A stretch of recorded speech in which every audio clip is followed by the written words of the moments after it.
Hey guys, Mr. Happy here, and welcome to my guide for Sastasha Hard Mode, one of the new dungeons added in patch 2.4. In order to unlock this dungeon, you must complete the quest It's Definitely Pirates from Blowzong in Mordona and have a minimum item level of 80 to enter. In this guide, we will look at the different kinds of trash and bosses in this dungeon, and how to deal with each. There are a total of 3 bosses in this dungeon. If you'd like to skip to a specific boss, please click on the boss you'd like to skip to now, or use the index in the top left corner of the video at any point. So for the most part, the trash in this dungeon poses very little threat. There are enemies such as slugs, crabs, and different kind of humanoid enemies. Most do standard conal or point blank AoEs that just need to be avoided. Some enemies do a small amount of burst damage to the tank, such as the pugils, but nothing too threatening.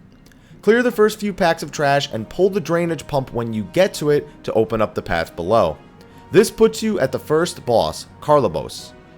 Karlabos is a fairly simple boss. He has a basic auto attack and an occasional burst hit on the tank that can hit quite hard later in the fight. The first attack you'll really notice is Aqua Ball. He will cast this on 1 to 4 party members depending on how much HP he has remaining. When it hits, it will inflict slime, a damage over time effect that hits for a few hundred damage. Assume this effect off as soon as possible. His next attack is Tail Screw, which he will turn and begin casting on a random party member other than the main tank. When he casts it, it will bring that target to 1% of their current HP. Now if the person is slimed, the dot will likely kill them before they can be healed, but otherwise you should always survive this attack. This move can and should be stunned. After he loses some more HP, he will begin marking the players with the Prey debuff. This debuff acts similar to the first boss of Lost City of Amdapor and can be passed to another nearby player by walking next to them. After a few seconds, Karlabos will suck in whoever is marked and use stun claws on them, stunning them and dealing some damage. Higher geared players may choose to ignore passing this around, but lower geared groups should have someone who is not the healer or person stunning Tail Screw take the Prey debuff. At 50% HP, Karlabos will buff his damage and attack speed, meaning attacks will come out faster and hit harder than before. However, just keep dealing with Aqua Ball, Stun Claw, and Tail Screw and it's not really too much different. After Karlabos, you will come to several small packs of Piranhus and Crabs, which are just basic trash mobs. Eventually, you will come to a Drowned Wench and Drowned Courtesans, as well as bubbles called Brines endlessly approaching the unmovable Wench. Kill the Courtesans first, and then kill the Wench. Every time a Brine reaches her, it heals her for a lot, and every time you kill a Brine, it does a few hundred damage to everyone. Just kill the Wench while killing the Brines before they reach her. Neither of them are very threatening. You'll have to do this twice before you reach the second boss, Captain Madison.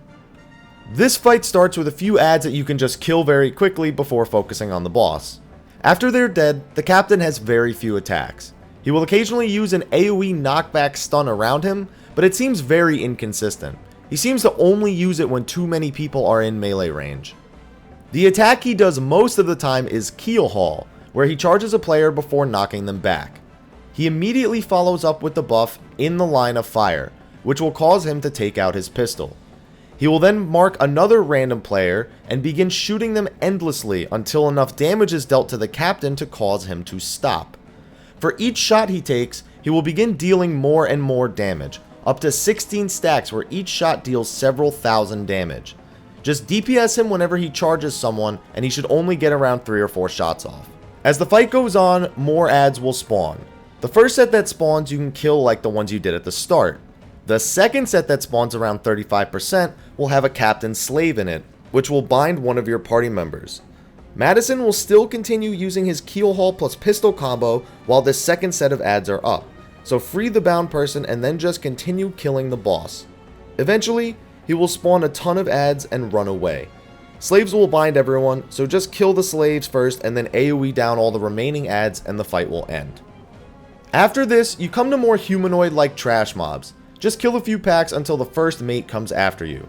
He will occasionally home gang a random target and hit them with an AoE, but other than that, he just summons a bunch of really weak adds. Kill the first mate, AoE down all the adds, and you are on the final boss, the Kraken. Yes, this is the same Kraken from Hullbreaker Isle, but this time you will be attacking the Kraken himself. The Krakens Limbs play an important part in this fight. The Kraken himself just spits ink everywhere pretty much, dealing some damage and blinding people.